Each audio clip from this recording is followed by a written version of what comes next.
Hello, OP classes के digital platform पर आप सभी का एक बार पुनः स्वागत है। आज हम लोगों को पढ़ने हैं 20 सितंबर 2020 के मोस्ट एक्सपेक्टेड करंट अफेयर्स। तो चलिए शुरू करते हैं और देखते हैं अपना आज का पहला प्रश्न। पहला प्रश्न है, हाल ही में केंद्रीय मंत्रिमंडल ने किस क्षेत्र में एक ऑर्बिटल रेल कॉरिडोर प्रोजेक्ट की स्थापना को मंजूरी दी है? तो हाल ही में केंद्रीय मंत्रिमंडल ने हरियाणा में एक ऑर्बिटल रेल कॉरिडोर प्रोजेक्ट की स्थापना को मंजूरी दी है। इस प्रोजेक्ट की कुल लागत लगभग 5600 करोड़ रुपए होगी, जिसके तहत 121.7 किलोमीटर लंबाई का रेलवे प्रोजेक्ट चलाया जाएगा। यह प्रोजेक्ट 5 साल में पूरा होने की उम्मीद है।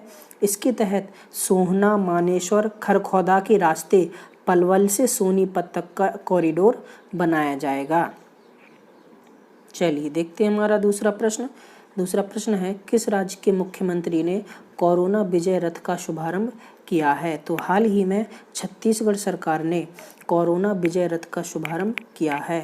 छत्तीसगढ़ के मुख्यमंत्री भूपेश बघेल ने कोरोना के बारे में जागरूकता फैलाने के लिए कोरोना विजय रथ शुरू किया है। बात की जाए छत्तीसगढ़ की, तो इसकी स्थापना 1 नवंबर 2000 को हुई थी। चलिए देखते हैं हमारा आज का अगला प्रश्न। अगला प्रश्न है, हाल ही में भारत और अमेरिका के बीच रक्षा प्रौद्योगिकी और व्यापार पहल समूह की किस क्रम की बैठक का आयोजन किया गया है? तो हाल ही में भारत और अमेरिका के बीच रक्षा प्रौद्योगिकी और व्यापार पहल की 10वीं बैठक का आयोजन किया गया है। इस बैठक में भारत की तरफ से रक्षा सचिव श्री राजकुमार तथा अमेरिका की तरफ से एलन एम लॉर्ड शामिल हुए थे। चलिए देखते हैं हमारा आज का अगला प्रश्न। अगला प्रश्न है, भारत का पहला राष्ट्रीय महत्व का आयुर्वेद संस्थान किस राज्य में स्थापित किया जा रहा है? तो भारत का पहला राष्ट्रीय महत्व का आयुर्वेद संस्थान गुजरात के जामनगर में आयुर्वेद विश्वविद्यालय परिसर में स्थापित होगा।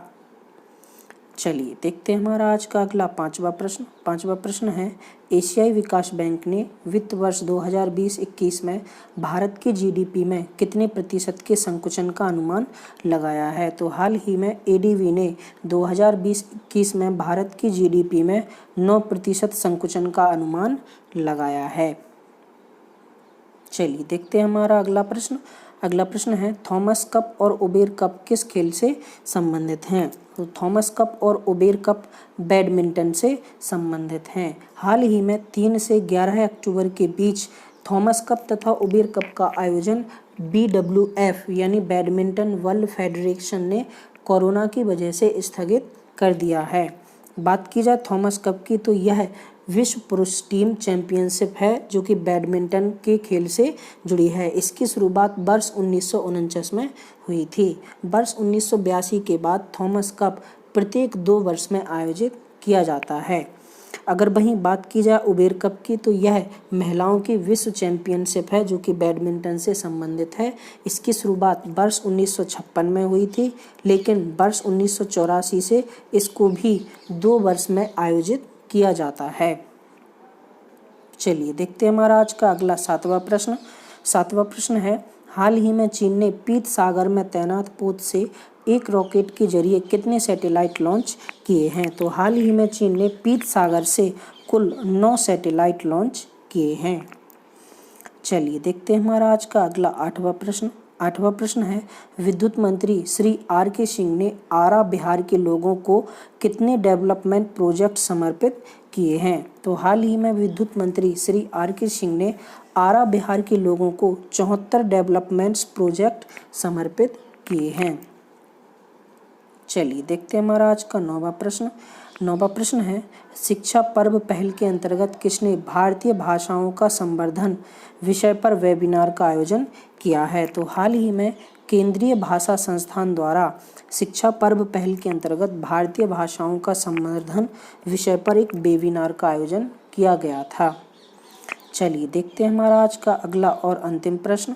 अंतिम प्रश्न है, निम्न में से किसने विश्वकर्मा दिवस के अवसर पर द्वितीय उत्कृष्ट संस्थान विश्वकर्मा पुरस्कार प्रदान किए गए? तो हाल ही में रमेश पोखरियाल ने विश्वकर्मा जयंती के अवसर पर द्वितीय उत्कृष्ट संस्थान विश्वकर्मा पुरस्कार प्रदान किए गए हैं। बात की जाए विश्वकर्मा जयंती की, तो 17 सितंबर को विश्वकर्मा जयंती मनाई जाती है।